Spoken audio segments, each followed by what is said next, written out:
Constance apercevant l'homme Christ sur la croix. Mais qu'est-ce que c'est que ce gars? Il s'approche de l'homme. Anselme, ce mec-là doit avoir un sérieux problème. Philibert passant la main devant le visage de l'homme. Hé l'ami, ça va? Pas de réponse.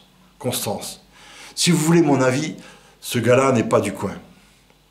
Anselme, qu'est-ce qu'on fait? Philibert, on va chercher les flics. Constance, on l'emmène chez nous. Anselme, ça va pas, non? Philibert, on peut pas le laisser là quand même. Constance, allez, on le prend avec nous. Anselme, mais tu es folle ou quoi?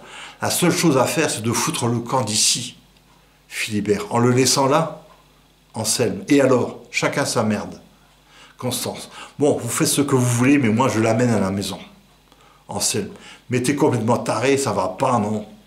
Constance, Philibert, tu viens avec moi? C'est vrai, je suis un peu dingue, et je suis pas trop rassuré. Philibert, ok. Les 4 protagonistes quittent la scène 1.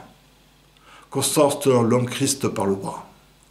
La scène 2 a été aménagée pour être l'appartement de Constance. Le rideau se lève, Constance et Philibert sont dans un lit. L'homme Christ est allongé sur un matelas à l'autre bout de la pièce. Constance. J'ai fait 2 drôles de rêves cette nuit.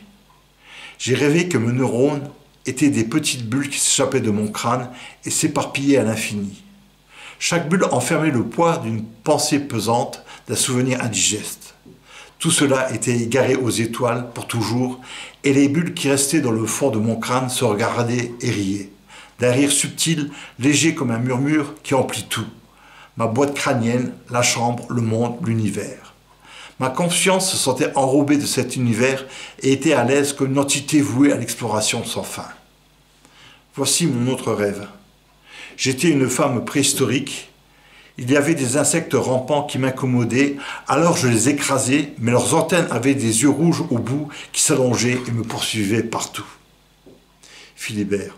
Les rêves, en refusant l'intemporalité, périssent et l'espoir d'une jouissance plus que réelle prend fin. Le réel est là, on se demande pourquoi. Pourquoi la vie n'est pas qu'une succession de rêves sans fin? Constance.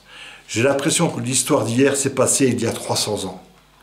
Et toutes ces impressions créées par mes rêves, je voudrais me rendormir pour éprouver cela à nouveau. Philibert. Que va-t-on faire du gars?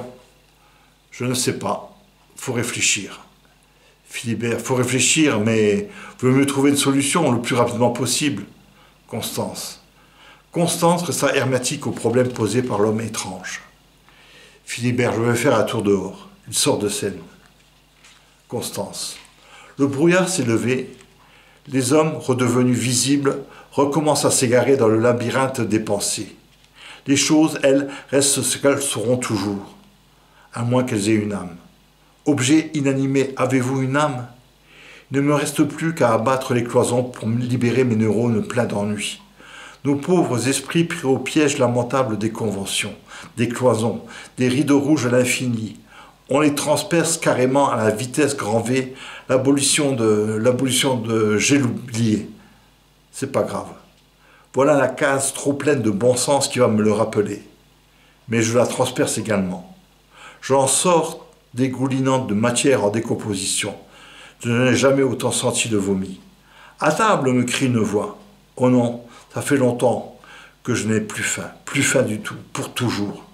C'est depuis que j'ai mangé le loup qui a mangé le petit chaperon rouge qui a mangé la galette pour sa grand-mère. La voix promet qu'elle m'arrachera le cœur. Des promesses, toujours des promesses, jamais d'actes. La sauvegarde de mes neurones. Madame, s'il vous plaît, vous ne voulez pas signer cette pétition pour la sauvegarde de mes neurones? C'est là, au bas de la page. Quoi? Non, madame, je ne vends pas mon âme au diable. Tout s'évacue, rien ne se conserve. Erreur, erreur. Voyez mes splendides statuettes faites avec mes propres excréments et recouvertes de vernis éternel et indestructible. Même une bombe atomique n'aurait raison d'elles. Elles seront là à tout jamais, comme témoignage de ma créativité. Même quand notre monde sera dissous, elles flotteront à tout jamais dans l'univers. La scène 2 s'éteint, la scène 1 s'allume. Constance rejoint Anselme sur la scène 1. Anselme, alors ton bonhomme? Constance, ça va, elle se tient tranquille. Le problème, c'est que maintenant, je ne sais pas quoi en faire. Anselme, amène-le aux flics, c'est ce qu'il y a de mieux à faire. Constance, tu as certainement raison. Je ne sais pas ce qui me retient de le faire.